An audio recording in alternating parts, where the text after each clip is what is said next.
Isang mahinahon na pagbati sa inyong lahat. Ako si Mia at maligayang pagbabalik sa hinahon. Handa na ba kayong pakinggan ang isang kwentong magpapatunay na kung minsan ang pinakamalalim na sugat ay nagmumula sa pinakamalapit sa puso? Sabi nila, tiwala ang pundasyon ng isang pamilya. Pero paano kung ang mismong pundasyong yon ang unang guguho? Ating pakinggan ang kwento ni Liana, isang babaeng sinubok ng kataksilan at kung paano niya binawi ang lahat ng inagaw sa kanya. Lumayas ka sa pamamahay na ito. Ang mga salita ay tumama kay Liana na parang isang malakas na sampal. Masakit, malamig. Nagmula ang mga ito sa bibig ni Doña Esmeralda, ang kanyang biyenan, ang babaeng tinuring na niyang pangalawang ina. Wala kang kwentang asawa, hindi mo na alagaan ang anak ko. Kaya ngayon, lumayas ka. Nakatayo si Liana sa gitna ng sala, sa bahay na tinawag niyang tahanan sa loob ng 10 taon. Ang bawat sulok ay may alaala nila ni Sebastian. Ngayon, ang bawat sulok ay tila nangungutya sa kanya. Ramdam niya ang pag-angat ng galit at pagkalito sa kanyang dibdib. Bakit? Bakit? Bakit siya ang sinisisi? Mama, wag mo akong tawaging mama. Sigaw ni Doña Esmeralda, ang mukha nito ay puno ng galit. Pinabayaan mo si Sebastian, kaya hindi ka taka-taka na humanap siya ng iba. Humanap ng iba. Ang mga salitang yon ay umalingaw-ngaw sa kanyang isipan. Paulit-ulit. Kaya pala malamig na ang pakikitungo ni Sebastian sa kanya nitong mga nakaraang buwan. Ang palaging pagiging busy sa trabaho, ang mga business trip na hindi maipaliwanag. Hindi makapaniwala si Liana. Ang isip niya ay naglakbay pabalik sa mga panahong inalagaan niya si Doña Esmeralda nung ito'y may sakit. Ang pagtimpla niya ng kape nito tuwing umaga. Ang pagmasahe sa mga binti nito tuwing gabi. Lahat ng iyon, wala na bang halaga? Umalis ka na, sabi ng matanda sa mas mahinang boses, ngunit puno pa rin ng yelo. Bago pa ako mawala ng respeto sa sarili ko at kaladkarin ka palabas. Parang robot na tumalikod si Liana. Bawat hakbang paakyat sa hagdanan patungo sa kanilang kwarto ay parang may pabigat na 1,000 kilo. Ang kamay niya ay nanginginig habang hinahawakan ng doorknob. Pagpasok niya sa silid, bumagsak siya sa gilid ng kama. Ang katahimikan ay nakakabingi. Ang amoy ni Sebastian ay nasa unan pa. Ang larawan nila sa kasal na nakapatong sa bedside table ay tila isang malaking kasinungalingan. Wala nang luhang lumalabas sa kanyang mga mata. Tuyo na. Isang malalim na sakit ang pumalit. Isang pakiramdam ng pagkakanulo na tumagos hanggang sa kanyang kaluluwa. Sa gitna ng kanyang pagkatulala, napansin niya ang isang bagay sa sahig, malapit sa paanan ng kama. Isang pangalawang telepono. Hindi ito ang formal na teleponong gamit ni Sebastian para sa trabaho. Ito ay mas maliit, mas luma. Dahan-dahan niya itong dinampot. Malamig sa kanyang palad. Isang parte ng isip niya ang nagsasabing, itapon ito. Huwag nang alamin ang katotohanan na lalo lang siyang sasaktan. Ngunit ang isa pang parte, ang parte ng isang ina na gustong malaman ang lahat, ang nagtulak sa kanya na buksan ito. Pinindot niya ang power button. Bumukas ang screen, humihingi ng password. Sinubukan niya ang kanilang anniversary. Mali. Sinubukan niya ang birthday ni Sebastian. Mali rin. Huminto siya sandali. Pumikit. May isang kombinasyon ng numero na ayaw niyang isipin, ngunit iyon na lang ang natitirang pag-asa niya. Nanginginig ang kanyang mga daliri habang tinatype niya ang birthday ng kanilang anak. Happy birthday, Sofia. Ang telepono ay nag-unlock. Bumungad sa kanya ang isang wallpaper na hindi niya kailanman makakalimutan. Si Sebastian, masayang-masaya na may nakaakbay na babae. Isang babaeng maganda, bata, at buntis. Ang kamay ni Sebastian ay nakahawak sa tiyan ng babae. Nanlamig ang buong katawan ni Liana. Ang paghinga niya ay tila nahinto. Binuksan niya ang message inbox. Ang pangalan sa pinakataas, My Queen Cassandra. Puno ito ng mga mensahe ng pagmamahal, mga planong hindi siya kasama, mga litrato, mga pangako. Babe, miss na kita. Love, konting tiis na lang. Magkakasama na tayo. Excited na akong makita ang baby boy natin. Bawat salita ay isang karayom na tumutusok sa kanyang puso. Ngunit hindi pa yon ang pinakamasakit. Nagpatuloy siya sa pag-scroll. Ang kanyang mga mata ay gumagalaw na parang wala sa sarili. Hanggang sa nakita niya ang isang usapan tungkol sa pera. Mula kay Sebastian, "Success, my queen! Na-transfer ko na yung huling installment ng educational fund ni Sofia. Everything is set for our new life in Australia." Mula kay Cassandra, "Good job, babe! Siguraduhin mo lang na walang makakaalam that Liana is smarter than she looks." Mula kay Sebastian, "Huwag kang mag-alala. Nakausap ko na si Attorney Reyes tungkol sa transfer. It's all legal on paper. She won't suspect a thing." Ang pondo para sa pag-aaral ni Sofia. Ang perang pinag-ipunan niya mula sa kanyang mga raket. Ang bawat pisong tiniis niya para sa kinabukasan ng kanyang anak. Ninakaw. Ninakaw ng sarili nitong ama para sa ibang pamilya. Doon na bumuhos ang mga luha ni Liana. Hindi napigil. Isang pag-iyak na walang tunog. Isang pag-iyak na galing sa pinakamalalim na bahagi ng kanyang wasak na pagkatao. Tumayo siya, nanginginig ang mga tuhod, at lumakad papunta sa aparador ni Sofia. Binuksan niya ito at hinaplos ang isang nakahanger na uniforme. Ang tela ay magaspang sa kanyang palad, amoy araw at sabon. Ito ang tanging bagay na totoo sa mundong biglang gumuho. Ito ang dahilan kung bakit kailangan niyang maging matatag. Para kay Sofia, bumalik ang tingin niya sa telepono, ang mga mata ay puno na ngayon ng ibang apoy. Hindi na lang sakit, may galit na, may determinasyon. Nag-scroll siya hanggang sa dulo ng pag-uusap. Ang huling mensahe ay hindi salita. Isa itong file. Isang electronic plane ticket. 2 pangalan, Sebastian Reyes at Cassandra Velasco. Destinasyon, Sydney, Australia. At ang petsa ng flight ay bukas ng umaga. Ang imahe ng plane ticket ay nakatatak sa isipan ni Liana. Mas malinaw pa sa galit sa mukha ng kanyang biyenan. Bukas, ganoon kabilis. Ang 10 taon ng kanilang pagsasama ay tatapusin sa isang flight na aalis sa loob ng ilang oras. Isang malamig at hungkag na espasyo ang pumalit sa nag-aalab na sakit sa kanyang dibdib. Tapos na ang pag-iyak. Ngayon, oras na para mag-isip. Hindi siya natulog ng gabing iyon. Bawat minuto ay mahalaga. Dahan-dahan siyang pumasok sa kwarto ni Sofia. Ang kanyang 6 na taong gulang na anghel ay mahimbing na natutulog. Ang paghinga ay banayad at payapa. Amoy baby powder pa rin ito. Sa kanyang pagtulog, walang bakas ng kasinungalingan o pagkakanulo. Hinaplos ni Liana ang buhok ng anak. Dito niya hinugot ang lahat ng natitirang lakas. Ito ang kanyang bakit. Ang kinabukasan na ninakaw ni Sebastian ay hindi para sa kanya, kundi para sa batang ito. Hindi para sa akin, bulong niya sa hangin. Kundi para sa iyo, anak. Babawiin ko ang lahat para sa iyo. Isang sumpa, isang pangako. Sa determinasyong yon, bumalik siya sa kanilang silid.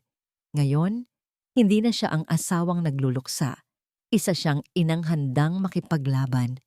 Binuksan niya ang maliit na study area ni Sebastian sa isang sulok ng kanilang kwarto. Ang target niya, ang maliit na bakal na filing cabinet kung saan itinatago ni Sebastian ang lahat ng mahahalagang dokumento.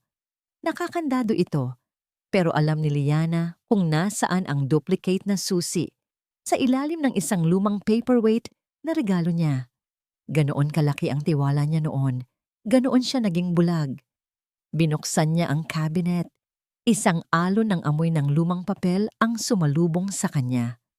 Nagsimula siyang maghalongkat. Bank statements, land titles, business permits. Lahat ng papel na sumisimbolo sa buhay na kanilang binuo. Ang kanyang mga kamay ay mabilis sa tiyak. Hinahanap niya ang kahit anong ebidensya, kahit anong papel na magpapatunay sa mga transaksyon na nabasa niya sa telepono. Sa ilalim ng isang tumpok ng mga luma at maalikabok na folder, may isang manipis na folder na halos nakalimutan na. Kulay brown ito, walang label. Dahil sa pag-apura, muntik na niya itong isantabi. Ngunit may kung anong nag-udyok sa kanya na buksan ito. Sa loob, may iisang dokumento. Isang papel na may mga selyo at pirma. Special Power of Attorney. Naalala niya ito.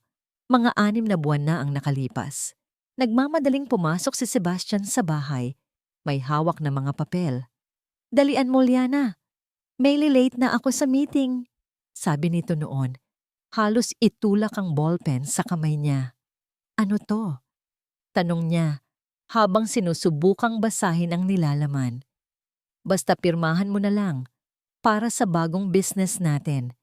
Authorization lang yan para maasikaso mo yung mga papeles kung sakaling nasa biyahe ako. Trust me. Trust me." At nagtiwala siya. Pumirma siya nang hindi nag-iisip dahil asawa niya ito, kasama niya sa pangarap. Hindi niya akalain na ang pirma niyang iyon, ang papel na iyon na minadali sa kanya, ang magiging sandata niya ngayon. Naupo siya sa sahig, hawak-hawak ang dokumento. Ang puso niya ay nagsimulang tumibok ng mabilis, ngunit hindi dahil sa sakit. Ito ay pag-asa. Isang malamig, kumikislap na pag-asa. Dahan-dahan, hinaplos ng kanyang daliri ang pirma ni Sebastian sa ibabaw ng pangalan nito. Ang pirma ng lalaking minahal niya ng buong buhay. Ang pirma ng lalaking sumira sa kanya.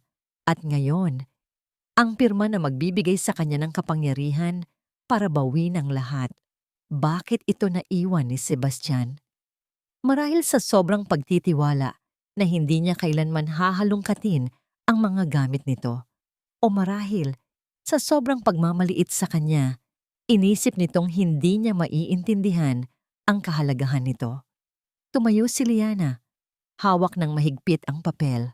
Nanginginig ang kanyang mga kamay, ngunit ang kanyang mga mata ay matatag. Kinuha niya ang kanyang telepono, binuksan ang contacts. Nag-scroll siya pababa, lampas sa mga pangalan ng kaibigan at kamag-anak, hanggang sa isang pangalan na matagal na niyang hindi tinatawagan. Isang pangalan mula sa kanyang nakaraan sa kolehiyo. Marco Sarmiento. Walang pag-aalinlangan, pinindot niya ang call button. Ang bawat pagring ng telepono sa kabilang linya ay parang isang martilyo, pumupukpok sa pundasyon ng isang bagong simula. "Liana, it's been years. Is everything okay?" Ang boses sa kabilang linya ay kalmado at malalim. Isang boses na hindi nagbago sa paglipas ng panahon. Sa isang iglap, gumaan ang pakiramdam ni Liana. "Marco, I need your help." Ang mga salita ay lumabas na parang basag na salamin. It's about Sebastian." Walang pag-aalinlangan sa sagot ni Marco. "Saan tayo pwedeng magkita? Ngayon na." Nagkita sila sa isang 24-hour coffee shop na halos walang tao. Pagdating ni Liana, naroon na si Marco sa isang mesa sa sulok, naghihintay. Tumayo ito nang makita siya. Siya pa rin ang Marco na naaalala niya. Matangkad, seryoso, at may mga matang tila nakikita ang lahat. Ngayon, ang mga matang iyon ay puno ng pag-aalala. Nanginginig ang mga kamay ni Liana habang inilalatag niya ang special power of attorney sa mesa. Hindi niya alam kung paano magsisimula. "Liana, huminga ka muna," mahinahong sabi ni Marco, na tila nababasa ang kaguluhan sa kanyang isip. "Tell me everything, from the beginning." At ikinuwento niya ang lahat. Ang masakit na salita ng kanyang biyenan, ang pangalawang telepono, ang babae, ang sanggol, at ang pinakamasakit sa lahat, ang ninakaw na pondo para sa pag-aaral ni Sofia. Sa buong pagkukwento niya, hindi nagsalita si Marco. Nakikinig lang siya. Ang kanyang tingin ay hindi humuhusga, kundi puno ng simpatiya. Nang matapos si Liana, Isang malalim na katahimikan ang namagitan sa kanila. Kinuha ni Marco ang dokumento at maingat itong sinuri. Ang kanyang profesional na pananaw ay bumalik. Bawat linya ay binabasa niya. Ang kanyang panga ay bahagyang tumitigas. "This is a very powerful document, Liana," sabi niya pagkatapos ng ilang minuto. Ang kanyang boses ay seryoso. "This changes everything." "Legal ba ito? Pwede ko ba talagang gamitin?" "Yes," sagot ni Marco. Ang kanyang mga mata ay nag-aapoy sa isang kakaibang liwanag. "He gave you full authority to act on his behalf regarding all his assets." Sa sobrang pagtitiwala niya o sa sobrang pagmamaliit sa'yo, binigyan ka niya ng armas para labanan siya. Sa unang pagkakataon, sa loob ng maraming oras, nakaramdam si Liana ng pag-asa. "So what do we do?" tanong niya. Inilabas ni Marco ang isang maliit na notebook at ballpen. Simple ang plano. Step 1, we let him leave. Hindi siya pwedeng maghinala. Kailangan niyang maramdaman na successful ang plano niya. Habang nagsasalita si Marco, naramdaman ni Liana ang pagbabalik ng kanyang katinuan. Ang takot at pagkalito ay napapalitan ng isang malinaw na direksyon.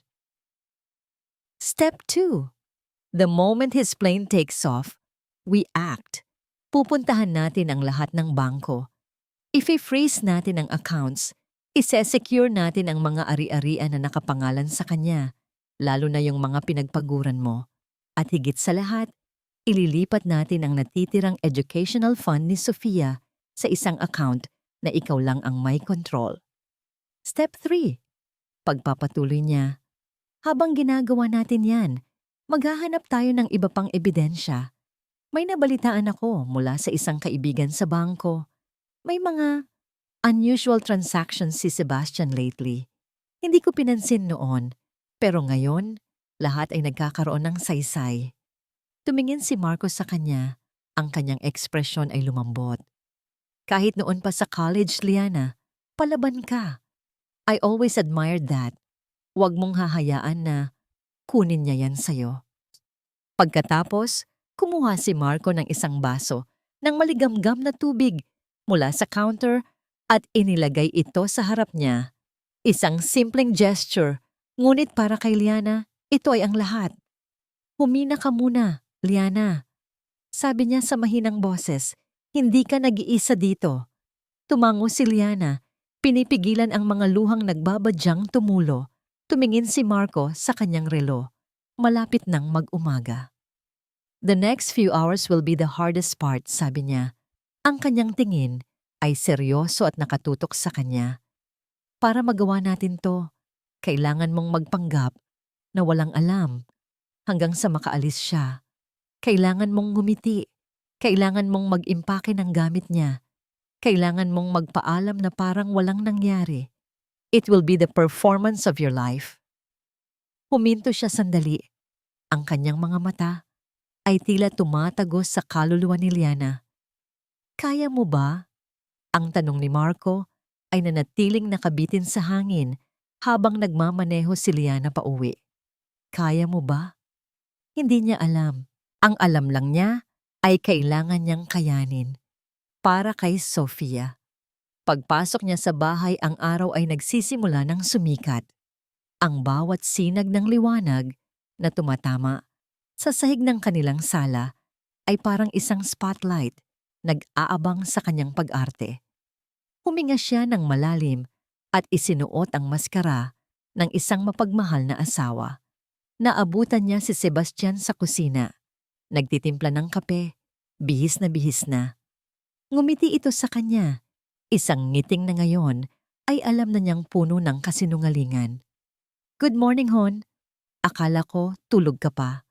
Maaga ang flight ko, kailangan ko nang umalis," sabi nito. Lumapit para sana humalik. Umiwas si Liana ng bahagya. Ginawang natural ang paggalaw. "Nagising ako ng maaga." "Sige na, ipaghahanda na kita ng almusal." Ang bawat kilos ay kalkulado. Ang paglagay ng tinapay sa toaster, ang pagprito ng itlog, ang pagtimpla ng kape niya. Tamang-tama. gaya ng gusto niya. Habang ginagawa niya ang lahat ng iyon, nararamdaman niya ang mga mata ni Sebastian sa kanyang likuran di sa nagmamasid. "Salamat, Liana," sabi nito, umupo sa mesa. "You're the best." "Ang galing mong artista," naisip ni Liana habang inilalapag ang plato sa harap nito. Ngumiti lang siya. "Siyempre naman, para sa business trip mo." Maya-maya, bumaba si Doña Esmeralda. Ang mga mata nito ay matalim at malamig nang tumingin sa kanya. Walang imik itong umupo sa tabi ni Sebastian. Ang tensyon sa pagitan nilang dalawa ay halos pwedeng hiwain ng kutsilyo. Ngunit si Sebastian, sa sobrang pagiging abala sa kanyang pag-alis, ay tila walang napansin. "Nakahanda na ba ang mga gamit mo, anak?" Tanong ni Doña Esmeralda. Ang atensyon ay nasa anak lamang. "Opo, ma. Tinulungan na ako ni Liana kagabi." Sagot ni Sebastian, walang kamalay-malay. Isang kasinungalingan. Si Liana ay umiiyak sa sahig kagabi, hindi nag-aayos ng maleta. Ngunit tumango lang siya, nakikiayon sa dula. Nang matapos kumain, oras na para umalis. Dinala ni Sebastian ang kanyang maleta sa may pintuan.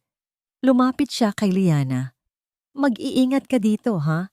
Lalo na si Sofia." "Oo naman." Niyakap siya ni Sebastian. Ang init ng katawan nito, na dating nagbibigay sa kanya ng kapanatagan, ngayon ay parang apoy na pumapaso sa kanyang balat. Bumulong ito sa kanyang tainga. "Mag-iingat ka." Ang pagkukunwari, ang kasinungalingan, napakagat na lang si Liana sa kanyang labi para pigilan ang anumang salitang gustong kumawala. Tumango lang siya bilang sagot. Bago tuluyang lumabas, humarap si Doña Esmeralda sa kanya. Ang mga mata nito ay walang emosyon, ngunit ang kanyang mga salita ay may bigat. "Alalahanin mo ang utang na loob ng pamilya mo sa amin, Liana." Isang babala, isang paalala kung saan siya lulugar. Hinintay ni Liana na makasakay si Sebastian sa sasakyan. Kumaway pa ito mula sa bintana. Kumaway din siya pabalik. Ang nangiti ay nananatiling nakapaskil sa kanyang mukha. At nang mawala na sa paningin ang sasakyan sa dulo ng kalye, doon na nagsimulang gumuho ang kanyang depensa. Isinara niya ang pinto. Ang tunog ng pag-click ng lock ay parang hudyat. Nawala ang nangiti. Nawala ang pagpapanggap. Napahawak siya sa pinto para suportahan ang sarili. Ang kanyang mga binti ay biglang nanghina. Dahan-dahan siyang napaupo sa sahig. Ang likod ay nakasandal sa malamig na kahoy. Ipinikit niya ang kanyang mga mata. Inaalala ang bawat kasinungalingan, bawat yakap, bawat salita. Pagkatapos ng ilang sandali, iminulat niya ang mga ito. Wala nang bakas ng sakit o pag-aalinlangan. Ang naroon na lang ay isang determinasyon na kasing lamig at kasing tigas ng bakal. Kinuha niya ang kanyang telepono. Hinanap ang numero ni Marco. Isang pindot lang. "Marco," sabi niya. Ang kanyang boses ay kalmado at tiyak. Umalis na siya. Simulan na natin. Ang mga sumunod na oras ay lumipas na parang isang pelikulang naka-fast forward. Ang unang destinasyon nila ni Marco, ang pinakamalaking branch ng bangko, kung saan nakalagak ang halos lahat ng kanilang pera. "Ready?" tanong ni Marco habang nasa parking lot pa lang sila. Tumango si Liana. Mas mahigpit na hinawakan ang folder na naglalaman ng Special Power of Attorney. Ito ang kanyang ticket sa hustisya. Sa loob ng bangko, ang lamig ng aircon ay tila tumatagos sa kanyang balat. Lumapit sila sa bank manager. Isang babaeng nasa mid-40s na may seryosong mukha. "Good morning. I'm Attorney Marco Sarmiento, and this is my client, Mrs. Liana Reyes." Panimula ni Marco. Ang kanyang boses ay puno ng awtoridad. "We are here to invoke the rights stipulated in this special power of attorney." Inilatag ni Marco ang dokumento. Maingat itong sinuri ng manager. Tumawag siya sa legal department ng bangko para i-verify ito. Bawat segundong lumilipas ay parang isang oras para kay Liana. Ang tibok ng kanyang puso ay malakas. umaalingaw sa kanyang tainga. Pagkatapos ng tila walang katapusang paghihintay, ibinaba ng manager ang telepono. Tumingin siya kay Liana. Ang kanyang ekspresyon ay professional pa rin. The document is valid. How may I help you, Mrs. Reyes? I want to freeze all joint accounts under my name and my husband's, Sebastian Reyes. Sabi ni Liana. Ang kanyang boses ay matatag, walang bahid ng pag-aalinlangan. And I want to transfer the remaining balance of our daughter's educational fund to a new account, under my name only. Sinunod ng manager ang kanyang mga utos.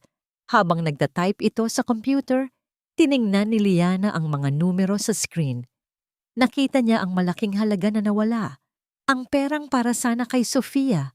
Ngunit nakita rin niya ang natitira pa, ang halagang kailangan niyang protektahan. Ma'am?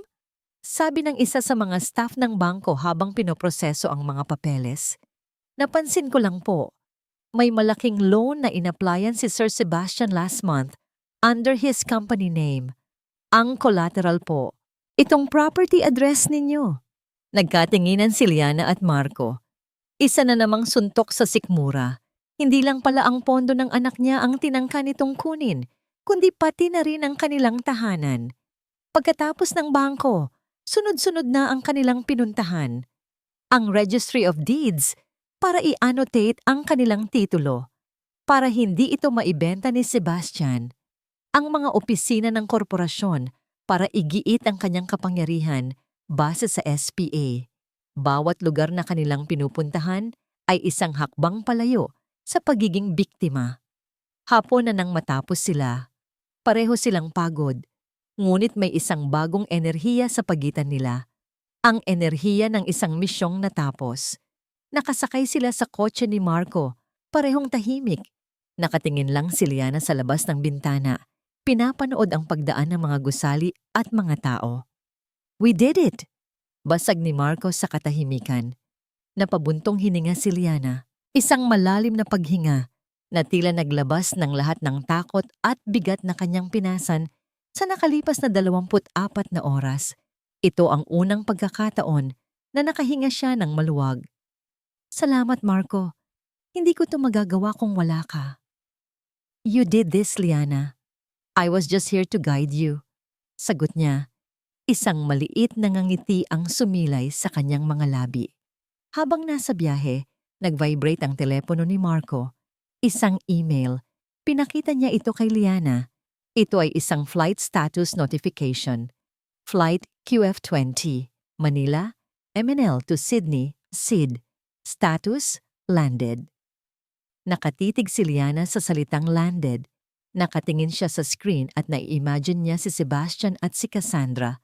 Bumababa ng eroplano, puno ng pag-asa para sa kanilang bagong buhay. Isang buhay na binuo sa kasinungalingan at ninakaw na mga pangarap. Alam niya, sa mga susunod na oras, kapag sinubukan ni Sebastian na gamitin ang kanyang credit card para mag-check-in sa isang mamahaling hotel o kapag sinubukan niyang mag-withdraw ng pera para sa isang magarbong hapunan, doon magsisimula ang tunay na bagyo.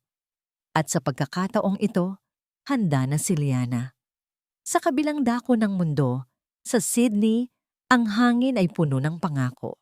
Mula sa kanilang mesa sa isang mamahaling restaurant na may tanawin ng opera house, tila abot kamay na ni Sebastian ang lahat ng kanyang pinangarap. Itinaas ni Sebastian ang kanyang wine glass. Ang mga ilaw ng syudad ay kumikinang sa loob nito. To us, my queen, sabi niya kay Cassandra. Ang kanyang boses ay puno ng pagmamalaki. To our new beginning. Ngumiti si Cassandra. Isang matamis na ngiting umabot hanggang sa kanyang mga mata. Inabot niya ang kamay ni Sebastian sa ibabaw ng To us, babe, at sa ating pamilya. Para kay Sebastian, ito na ang tagumpay. Ang pakiramdam na siya ang may control. Siya ang nagbibigay. Ang pakiramdam na sa wakas ay isa siyang tunay na lalaki sa mata ng babaeng mahal niya. Nang dumating ang bill, may kumpiyansa niyang inilabas ang kanyang black credit card. Ito ang simbolo ng kanyang kapangyarihan. Ibinigay niya ito sa waiter nang hindi man lang tinitingnan ng halaga. Pagbalik ng waiter, may bahagyang pag-aalangan sa mukha nito. "I'm sorry, sir. The card was declined." Bahagyang kumunot ang noo ni Sebastian. "Impossible, try it again." Sinubukan ulit ng waiter. Ganoon pa rin. "Declined, sir." Nagsimulang makaramdam ng kaunting hiya si Sebastian. "Okay, wait." Kumuha siya ng isa pang card, isang gold card. "Try this one." Ilang sandali pa, bumalik ang waiter. "Declined din po, sir." Ang hiya ay napalitan na ng pagkalito. Nagsimula ng mamuo ang pawis sa kanyang noo. Si Cassandra ay nanonood lang. Ang matamis ng ngiti ay unti-unti nang nawawala. "Babe, what's happening?" Tanong nito. Ang boses ay may bahid na ng inis. "I don't know." "Excuse me?" Sabi ni Sebastian tumayo at naglakad palayo para tawagan ang bangko. Ang puso niya ay nagsisimula ng kabahan. "Good evening. How may I help you?" Sabi ng boses sa kabilang linya. "I need to check my account. All my cards are being declined." Halos pasigaw na, sabi ni Sebastian. Pagkatapos ibigay ang kanyang mga detalye, ilang sandali ng katahimikan ang sumunod. Pagkatapos, ang sagot na babago sa lahat. "I see the problem here, sir. All your accounts, including your credit lines, were frozen earlier today upon the request of your wife, Mrs. Liana Reyes. She presented a valid special power of attorney." Nanlamig ang buong katawan ni Sebastian. Hindi siya makapagsalita. Ang ingay ng restaurant ay biglang nawala. Ang tanging naririnig niya ay ang malakas na kabog ng kanyang dibdib. "Liana, paano?" Bumalik siya sa mesa, ang mukha niya ay maputla na parang papel. "Anong nangyari?" Salubong ni Cassandra. Si Liana." Utal ni Sebastian. "She froze everything. All of it." Ang reaksyon ni Cassandra ay hindi ang inaasahan niya. Walang simpatiya, walang pag-aalala. Ang nakita niya sa mga mata nito ay purong galit at pagkainis. Nawala ang tamis sa kanyang boses. Napalitan ito ng isang matigas at malamig na tono. "This wasn't part of the plan, Seb. You told me everything was handled." "I thought it was. Hindi ko alam kung paano." "You told me she was just a simple housewife. You told me she wouldn't do anything." Sigaw nito, hindi na alintana ang mga taong nakatingin. Tumayo si Cassandra at lumayo ng kaunti. May kinuha sa kanyang bag, isang telepono. May tinawagan ito at nagsalita sa isang lengguwaheng hindi maintindihan ni Sebastian. Ang tono nito ay galit at mabilis. Pagkatapos ng tawag, humarap ito sa kanya. Ang mukha ay walang emosyon. "Fix this, Sebastian. Fix this now." Naiwan si Sebastian na nakatayo, nalilito, natatakot, at ngayon, nag-iisa. Ang babaeng pinag-alayan niya ng lahat ay tiningnan lang siya na parang isang malaking pagkakamali. Sa sobrang desperasyon, may isang bagay na lang siyang naisip gawin. Kinuha niya ang kanyang telepono. Ang mga daliri ay nanginginig. Hinanap niya ang isang pangalan, Liana. Sa Pilipinas, si Liana ay mahimbing na sanang matutulog sa tabi ni Sofia. Ngunit nag-vibrate ang kanyang telepono sa bedside table. Tiningnan niya ang screen. Sebastian calling. Ito na. Ang sandaling hinihintay niya. Huminga siya ng malalim. Pinapakalma ang kanyang sarili. Ipinikit niya ang kanyang mga mata. Inipon ang lahat ng lakas. Pagkatapos, sinagot niya ang tawag. Ang unang narinig niya ay hindi isang pagbati, kundi isang sigaw. Isang sigaw na puno ng galit, pagkalito, at pagkatalo. "Liana, anong ginawa mo?" Sa kabilang dulo ng sigaw ni Sebastian, huminga lang ng malalim si Liana. Ang katahimikan niya ay mas malakas pa kaysa sa anumang sigaw na isasagot niya. "Hello, Sebastian," sabi niya. Ang kanyang boses ay kalmado na parang isang lawa na walang alon. "Anong ginawa mo? Bakit mo ginawa to?" Patuloy na pagwawala nito sa telepono. "Hindi ako kumuha ng kahit ano na hindi sa amin." Simpleng sagot ni Liana. "Binalik ko lang ang para kay Sofia. Ang perang ninakaw mo sa kanya. Isang sandali ng katahimikan. Tila natigilan si Sebastian. Liana, please. Pakinggan mo ako. Hindi ko sinasadya. Wala na tayong dapat pag-usapan, Sebastian. Putol ni Liana. Ang boses niya ay walang galit, walang sakit. Tanging isang malamig na pagtanggap sa katotohanan. Good luck sa bago mong buhay. At bago pa man makasagot si Sebastian, ibinaba na niya ang tawag. Pinatay niya ang telepono at inilagay ito pabalik sa mesa. Tapos na. Ang unang bahagi ng laban ay tapos na. Lumipas ang ilang araw. Ang katahimikan ay nanumbalik sa bahay. Sinubukan ni Liana na ibalik sa normal ang lahat para kay Sofia. Hinahatid niya ito sa eskwela, tinutulungan sa homework at nagbabasa ng mga kwento bago matulog. Ang atensyon niya ay nakatuon na lang sa anak. Nabalitaan na lang niya mula kay Marco na naiwan si Sebastian sa Australia. Walang-wala. Iniwan ni Cassandra. Isang bahagi niya ang dapat sanang makaramdam ng awa, ngunit wala. Parang isang tuyong balon ang kanyang puso. Isang hapon, habang nasa barangay playground sila ni Sofia, naramdaman ni Liana ang isang uri ng kapayapaan na matagal na niyang hindi naramdaman. Ang tawa ng kanyang anak habang nasa duyan, ang sinag ng araw sa kanyang mukha. Para sa isang sandali, inisip niyang baka kaya na nilang magsimula ulit. Ngunit ang kapayapaan ay madaling sirain. Isang itim na taxi ang huminto sa gilid ng kalsada. Katapat na katapat ng playground. Hindi niya ito pinansin noong una. Ngunit nang bumukas ang pinto at isang babaeng nakaputing bestida at malaking itim na salamin ang bumaba, nanlamig ang dugo ni Liana. Hindi niya pa ito nakikita ng personal, ngunit kilalang kilala niya ang mukha mula sa litrato sa telepono ni Sebastian. Si Cassandra. Nakatayo lang ito sa gilid ng kalsada. Hindi gumagalaw. Nakatingin ng diretso sa kanila. Isang maliit, mapang-asar ng ngiti ang nakaguhit sa mga labi nito. Mommy, who is that lady? Why is she smiling like that? Ang inosenteng tanong ni Sofia ay parang isang alarmang gumising sa natutulalang diwa ni Liana. Walang isang salita, agad niyang hinila si Sofia sa kanyang likuran. Ang kanyang katawan ay naging isang pader sa pagitan ng kanyang anak at ng babaeng papalapit. Ang puso ni Liana ay kumakaripas. Paano? Paano siya nakarating dito? Akala niya'y iniwan na nito si Sebastian. Akala niya'y tapos na.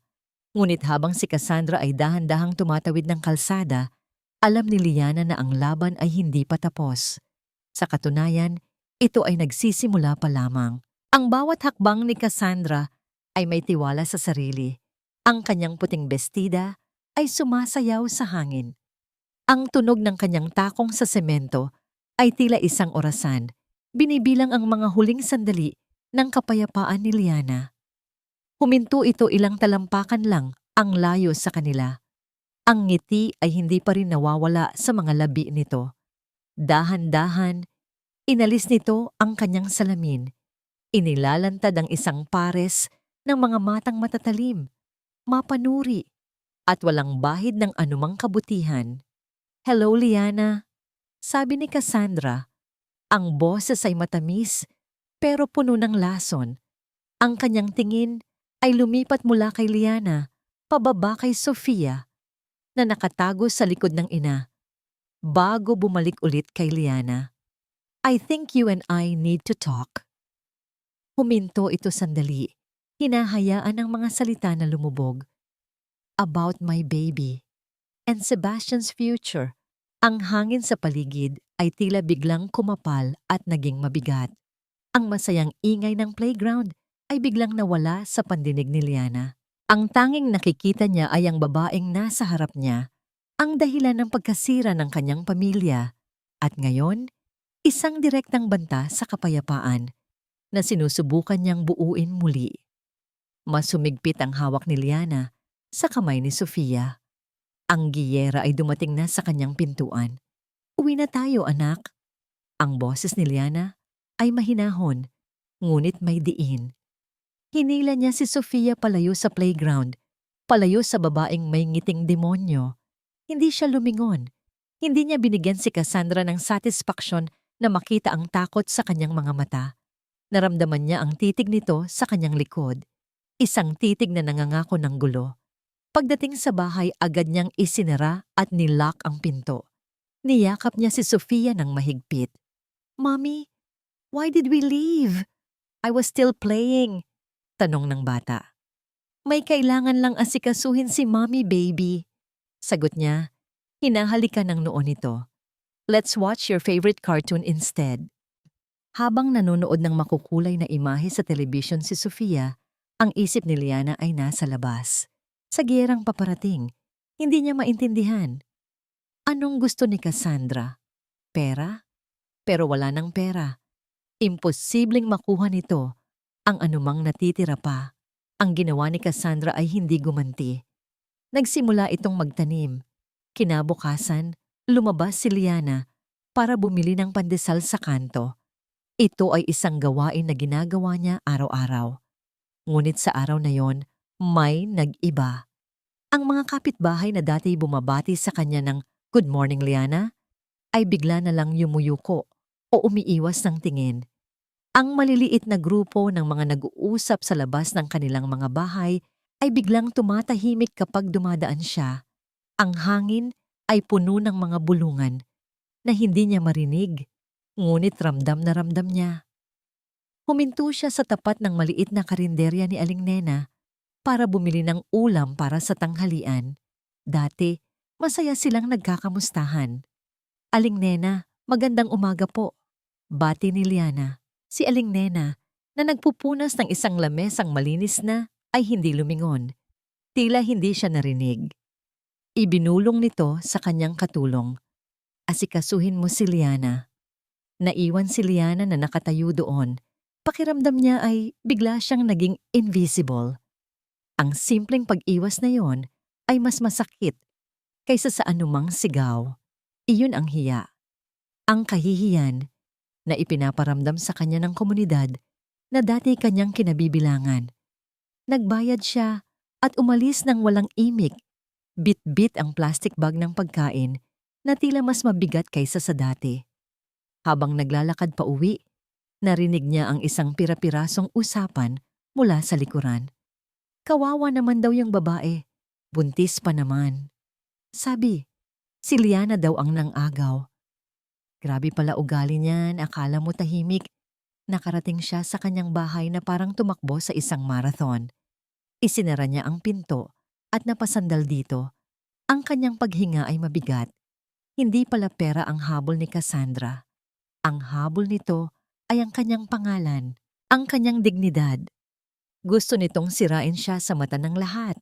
Gusto nitong gawing kontrabida ang biktima. Ito ay isang mas matalinong uri ng giyera. Isang giyera na hindi kayang labanan sa korte. Sa gitna ng kanyang pag-iisip, tumunog ang kanyang telepono. Isang numero na kilalang kilala niya. Ang numero ng bahay ng kanyang biyenan. Nanginginig niyang sinagot ito. "Hello?" Ang boses sa kabilang linya ay parang kulog sa galit. Si Doña Esmeralda. "Pumunta ka dito sa bahay ngayon din." Ang bawat salita ay may diin. "At isama mo yung babaeng walang hiya na yan." Click! Ibinaba na nito ang telepono. Napatitig si Liana sa telepono.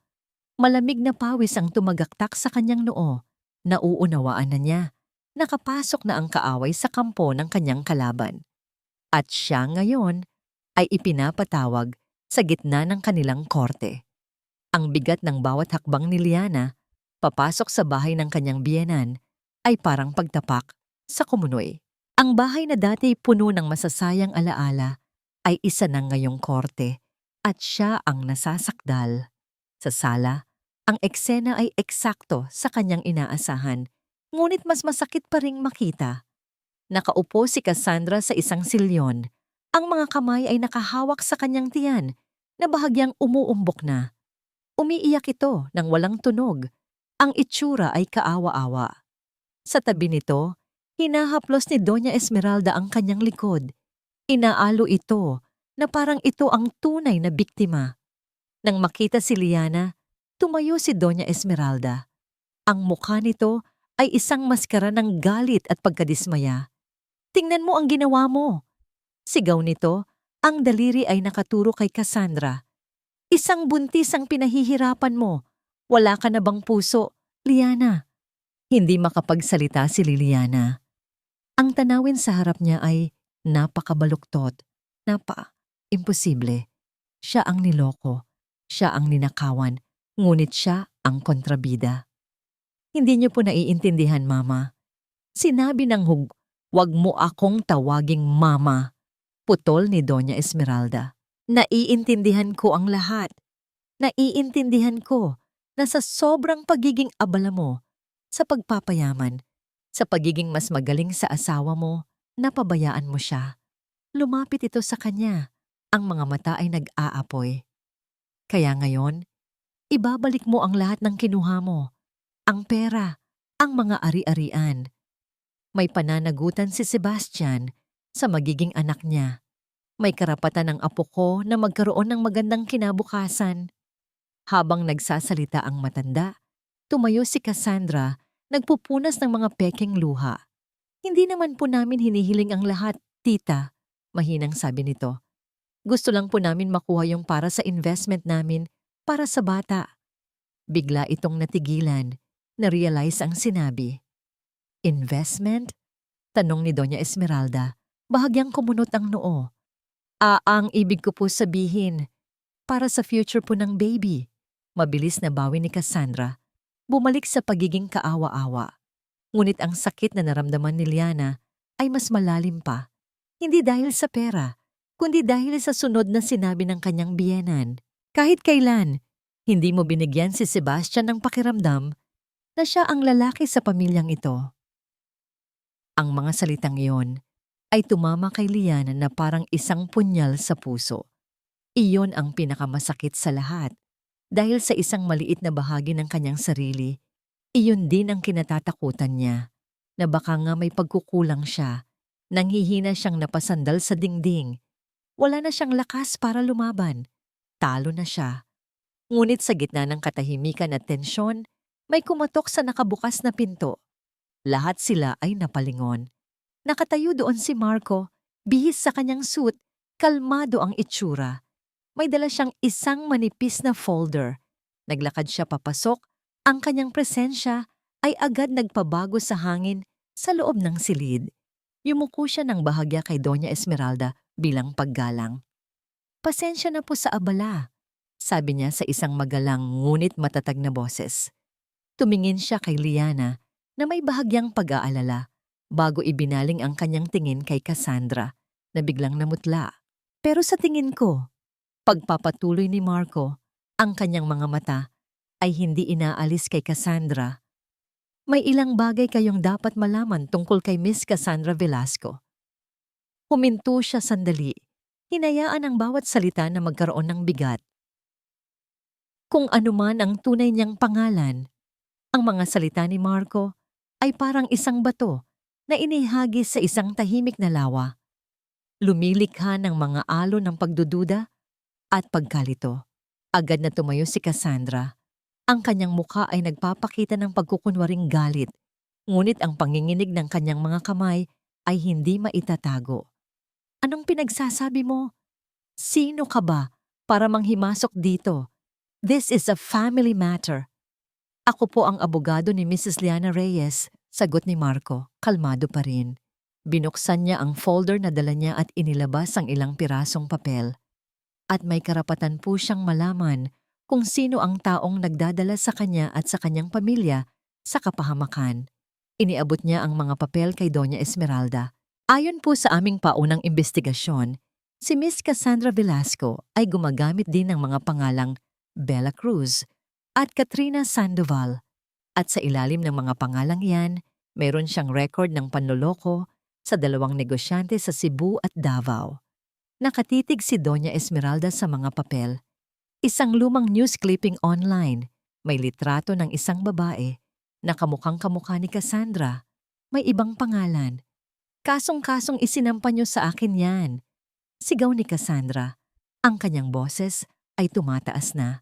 Gawa-gawa niyo lang lahat yan para sirain ako kay Sebastian.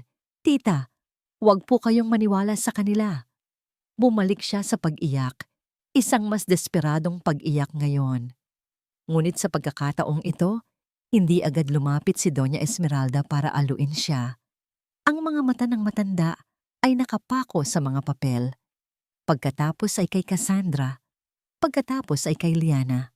Sa unang pagkakataon, nakita ni Liana ang isang siwang sa pader ng pagkagalit ng kanyang biyenan. Isang siwang ng pagdududa. Umalis na kayo, sabi ni Doña Esmeralda sa isang mahinang boses, hindi nakatingin sa kahit sino. Lahat kayo, umalis na kayo. Iyon ay isang utos, hindi isang pakiusap. Tumango si Marco at marahang hinawakan ang braso ni Liana para akayin siya palabas. Ngunit bago sila tuluyang makalabas ng pinto, huminto si Liana. Lumingon siya, hindi kay Cassandra, kundi sa babaeng minsan niyang tinawag na ina. Mama, sabi niya. Ang kanyang boses ay mahina, ngunit malinaw sa katahimikan ng silid. Hindi ko po hinihiling na paniwalaan niyo ako. Nag-angat ng tingin si Doña Esmeralda. Hinihiling ko lang po na isipin niyo kung sino talaga ang nagsasakripisyo para sa pamilya. Pagkatapos noon, tumalikod na siya at sumama kay Marco. Nang nasa labas na sila, naglalakad palayo sa bahay na puno ng kasinungalingan, nagsalita si Marco. May hinihintay pa akong isang mahalagang ebidensya, isang kontak mula sa Cebu. Iyon ang magiging huling pako sa kanyang kabaong. Hindi sumagot si Liana. Ang isip niya ay naiwan sa loob ng bahay. Nang gabing iyon, hindi mapakali si Doña Esmeralda. Ang mga salita ni Marco, ang mga salita ni Liana ay paulit-ulit na umuulit sa kanyang isipan. Umupo siya sa kanyang lumang rocking chair, nakatingin sa isang larawan ni Sebastian ong ito'y bata pa. Mahal na mahal niya ang kanyang anak. Gagawin niya ang lahat para dito, ngunit paano kung ang pagmamahal na yon ang bumulag sa kanya? Habang nag-iisip, bigla niyang naalala ang isang detalye mula kanina. Ang kwintas na suot-suot ni Cassandra. Isang gintong kwintas na may pendant na perlas. Pamilyar ito. Bigla siyang kinabahan.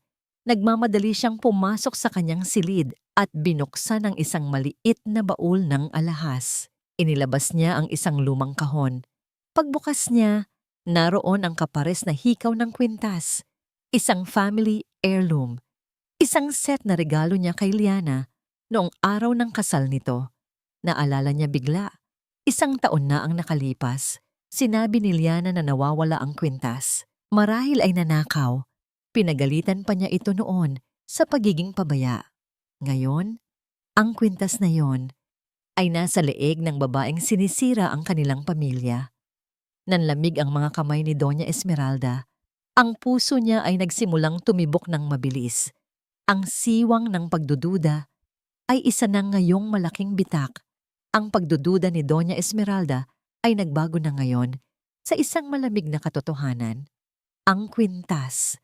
Ang kwintas na pinaniniwalaan niyang nawawala ay ngayon ay nasa leeg ng babaeng ito.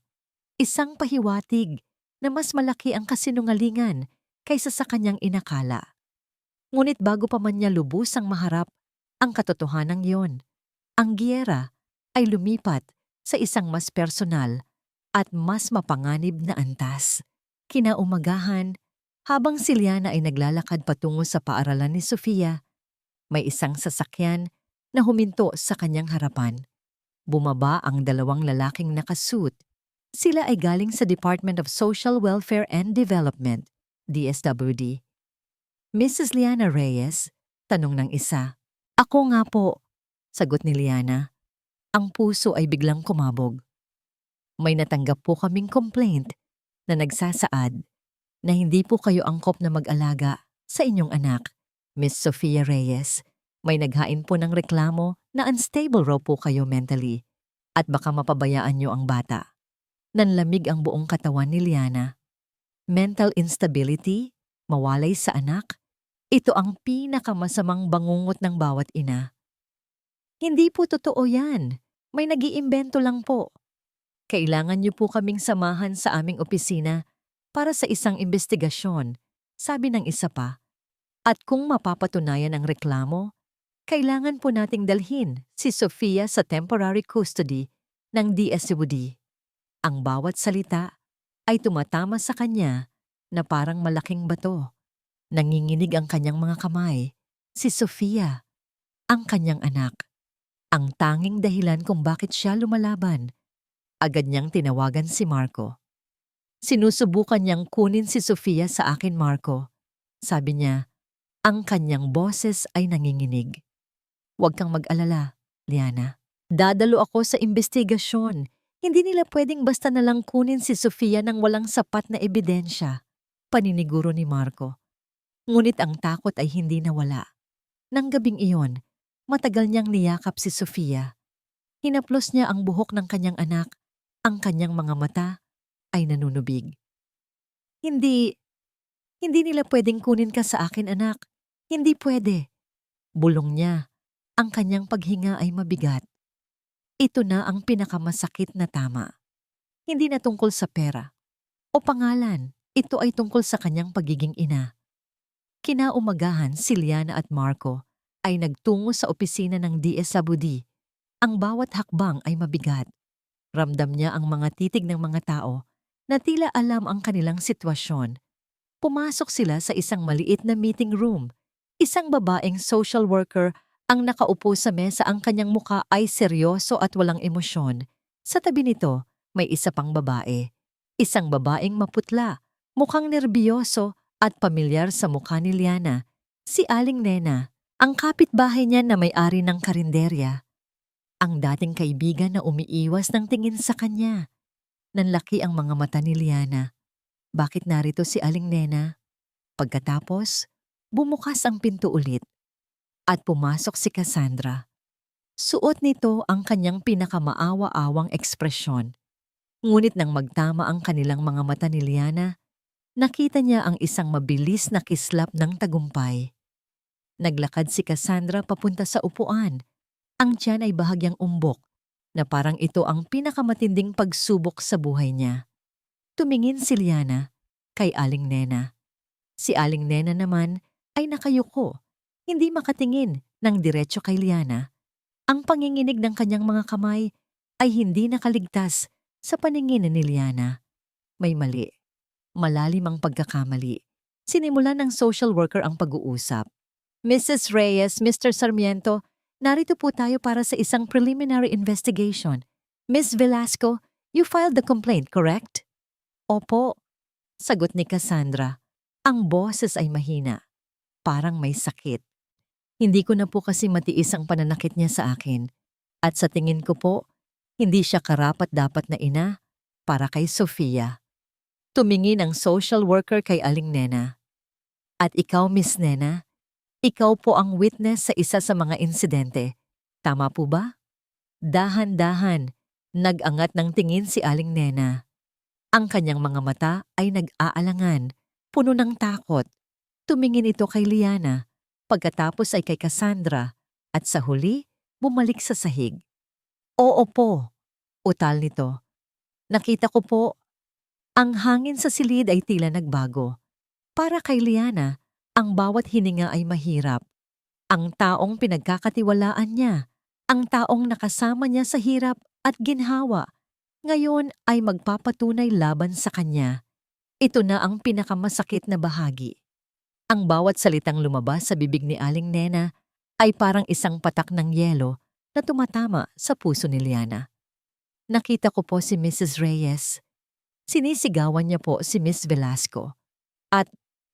At tinulak niya po. Pabulong na sabi ni Aling Nena, hindi pa rin makatingin ng diretso kay Liana. Ang kanyang tinig ay nanginginig, halatang hindi komportable sa kanyang ginagawa. At nakita ko rin po kung paano niya sinisira ang pangalan ni Miss Velasco sa mga kapitbahay. Dagdag pa nito, ang boses ay mas malakas na tila sinusubukang kumbinsihin ang sarili. Ang social worker ay nagtatala sa kanyang notebook. Cassandra naman ay nakangisi. Isang tagumpay ang sumilay sa kanyang mga mata. Si Liana ay nanatiling tahimik, Ang kanyang mukha ay walang emosyon, ngunit ang kanyang kalooban ay nagngangalit. Ito po ba ang uri ng ina na gusto ninyo para sa isang bata? Tanong ni Cassandra. Ang kanyang boses ay mapangasar. Tinutukoy si Sofia. Ngunit bago pa man makasagot si Liana o si Marco, bumukas ng malakas ang pinto. Lahat sila ay napalingon. Nakatayo doon si Doña Esmeralda. Ang kanyang mukha ay seryoso. Wala siyang nakatagong emosyon, maliban sa isang matigas na determinasyon. Hindi siya tumingin kay Liana. Ang kanyang tingin ay diretso kay Cassandra. Naglakad siya papasok. Ang bawat hakbang ay may bigat. Huminto siya sa harap ni Cassandra. Walang babala. Kinuha ni Doña Esmeralda ang kwintas na nakasuot kay Cassandra, ang gintong kwintas na may perlas at malakas na hinila. Aray, tita! Sigaw ni Cassandra. Nagulat sa biglaang kilos. Ipinakita ni Doña Esmeralda ang kwintas sa social worker at kay Marco. Ito ang kwintas na sinabi ni Liana na nawawala. 1 taon na ang nakalipas. Nanlaki ang mga mata ni Cassandra. At ito? Patuloy ni Doña Esmeralda, inilabas mula sa kanyang purse ang isang maliit na recorder. Pinindot niya ang play. Bumungad sa kanila ang boses niya. Ang kwintas na ibinigay ko kay Liana, binigay ko kay Sebastian. Kaso, nawawala daw. Pero pinuntahan ko ang platero. May trace ng pagkakayari ulit. Sino ang nagdala? Isang boses ng lalaki ang sumagot. Si Sir Sebastian po, ma'am. Pinakumpuni niya po kasi naputol daw. Para sa girlfriend niya. Ang recording ay biglang tumigil. Nakatitig si Doña Esmeralda kay Cassandra. Ang kanyang mga mata ay nag-aapoy. Ito ang kwintas ng aking ina. Ibinigay ko kay Liana. At ngayon, ipinagtanggol ko ang babaeng nagsuot ng ninakaw na alahas. Nanlamig ang buong katawan ni Cassandra. Ang kanyang mukha ay putlang-putla. Ngayon, bumaling si Doña Esmeralda sa social worker. Ako ang testigo. Testigo ako kung gaano kabuting ina si Liana at kung gaano kasinungaling ang babaeng ito. Ang social worker ay nagulat din sa mga pangyayari. Mabilis itong nagtatala sa notebook.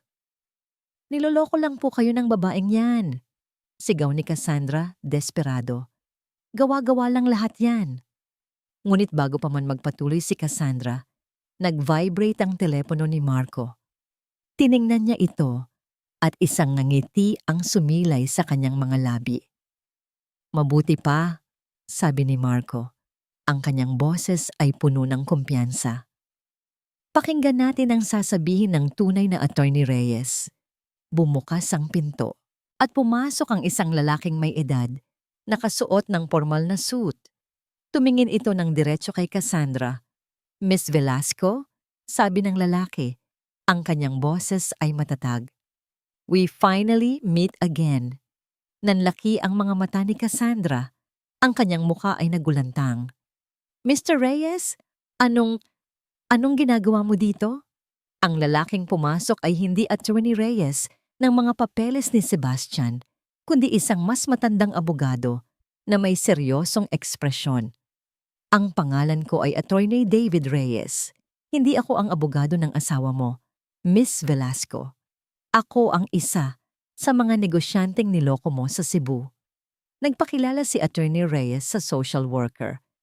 Kinalulugdan ko po kayo. May dala po akong ebidensya laban sa babaeng ito na gumagamit ng iba't ibang pangalan para manloko ng mga negosyante at sirain ang kanilang pamilya. Ibinigay ni Attorney Reyes ang isang kopya ng mga dokumento sa social worker. Ito ay mga bank statements, mga kontrata, at mga sworn statements mula sa iba pang biktima ni Cassandra. Siya po ay isang mastermind ng isang scam, paliwanag ni Attorney Reyes.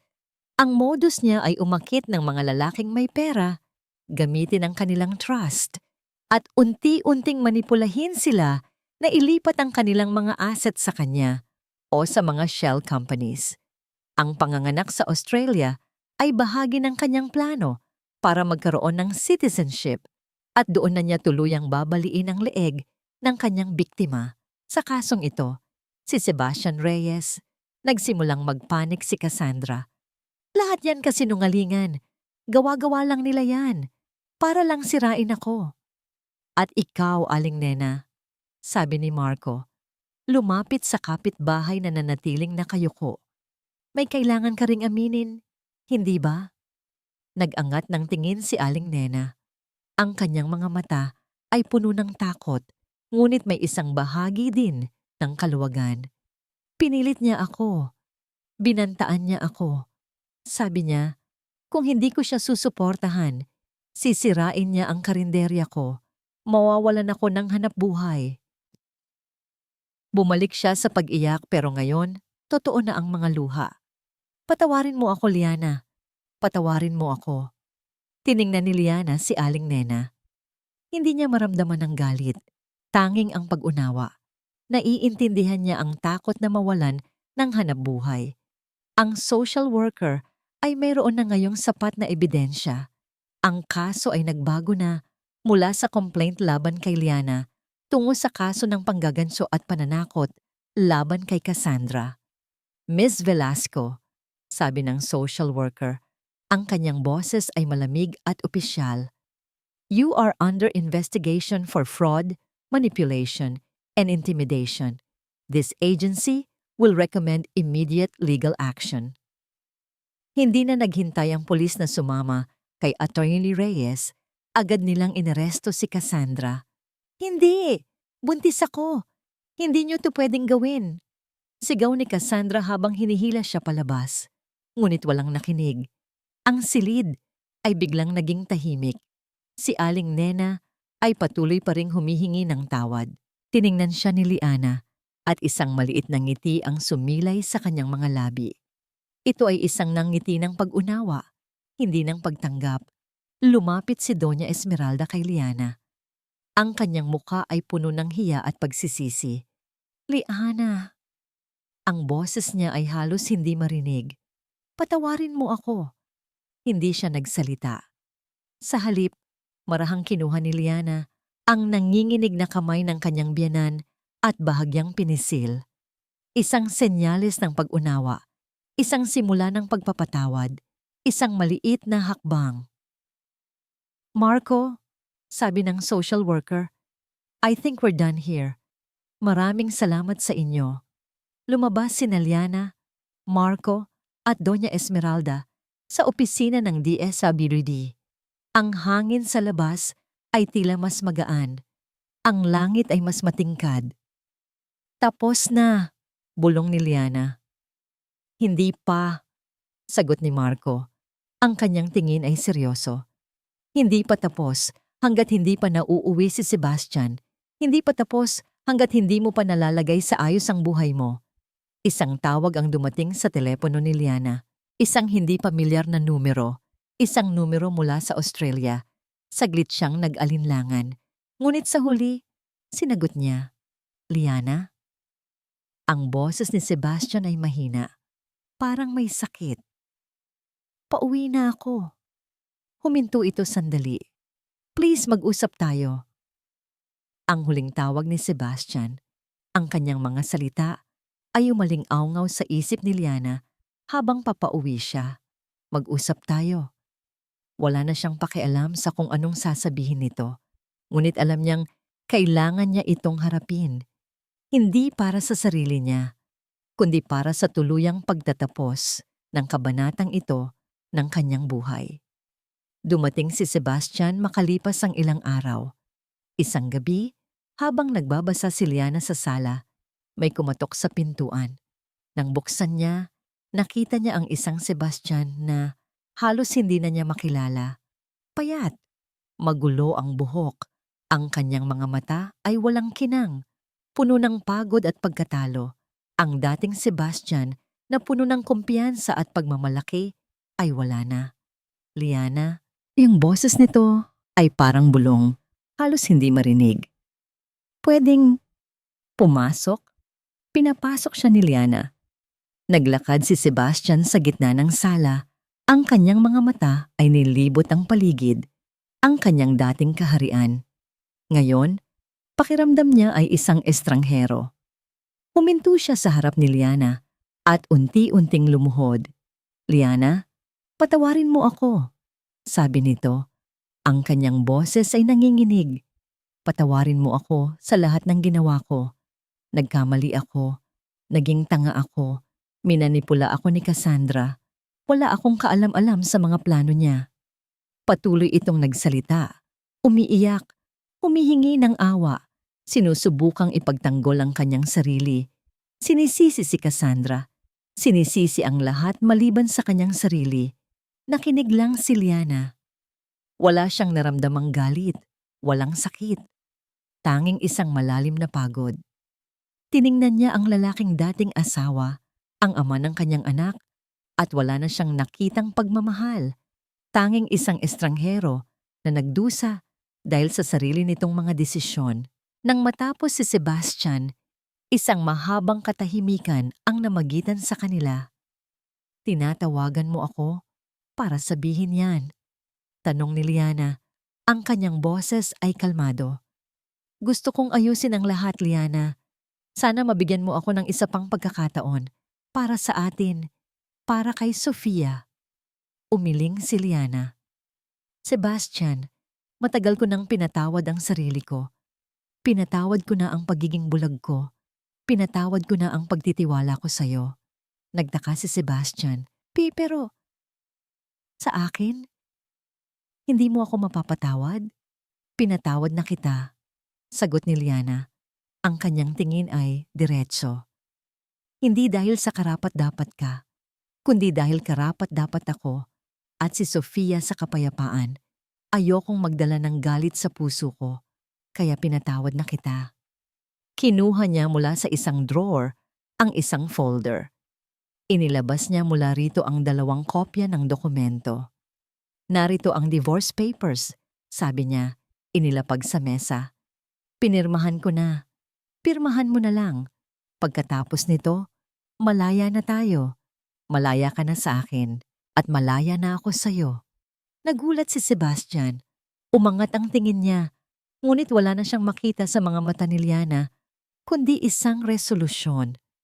"Ang mga ari-arian, may hati ka pa rin," patuloy ni Liana. "Pero ang bahay na to at ang guardianship ni Sofia, sa akin na. Kung gusto mong makita si Sofia, may mga patakaran.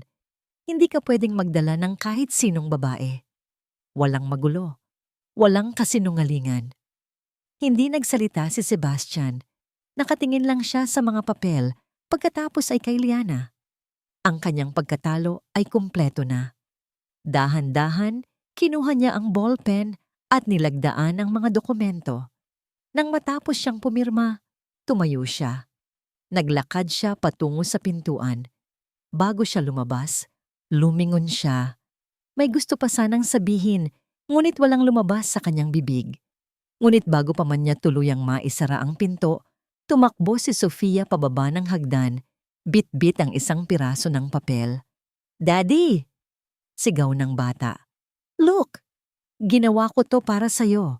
Isang drawing, isang larawan ng isang pamilya. 2 figura lang. Isang malaking figura na may mahabang buhok at isang maliit na figura na nakangiti. Pareho silang nakahawak sa kamay, sa ilalim ng isang malaking araw. Wala na si Sebastian sa larawan. Naiwang nakatayo si Sebastian sa pintuan, nakatingin sa larawan.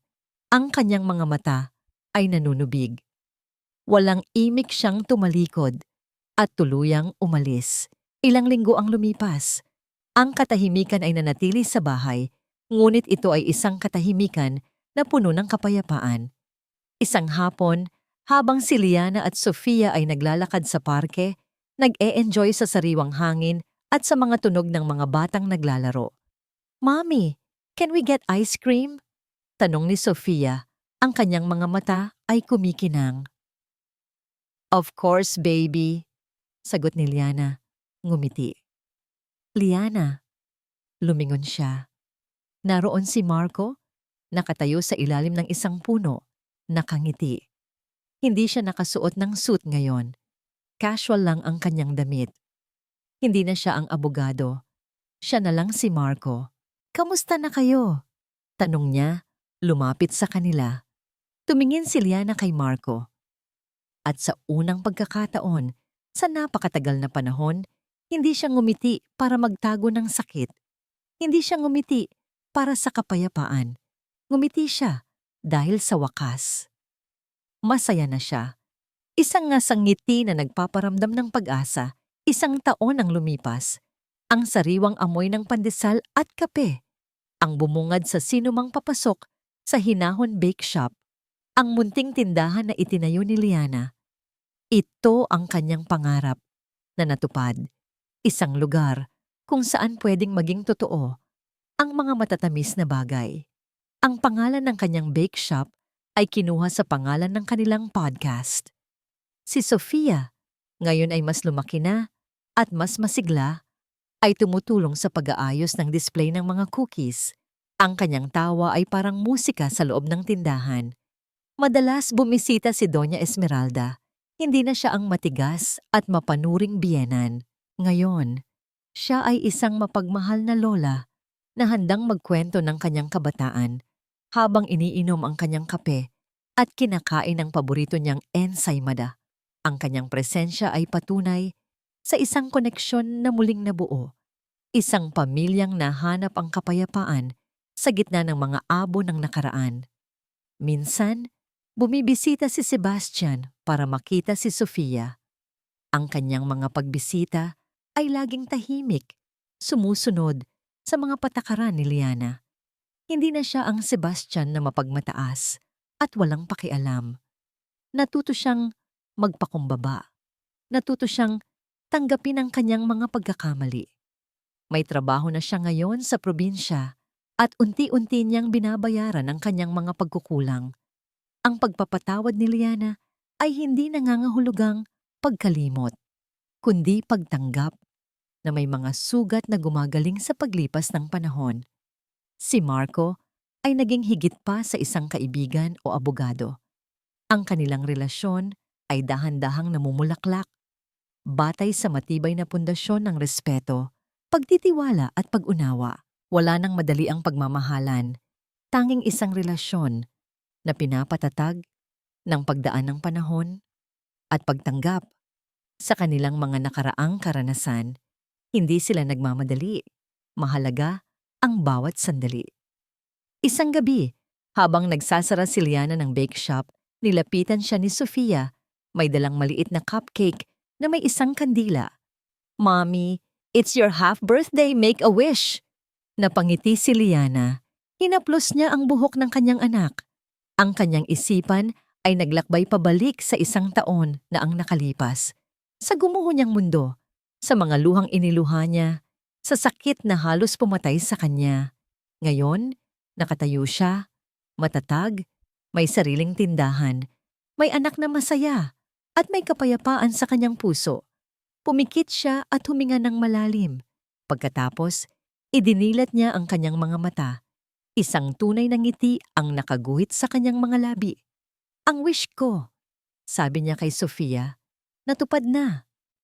At sabay silang hinipan ng kandila, sinasara ang kabanata ng nakaraan at binubuksan ng isang kinabukasan na puno ng pag-asa.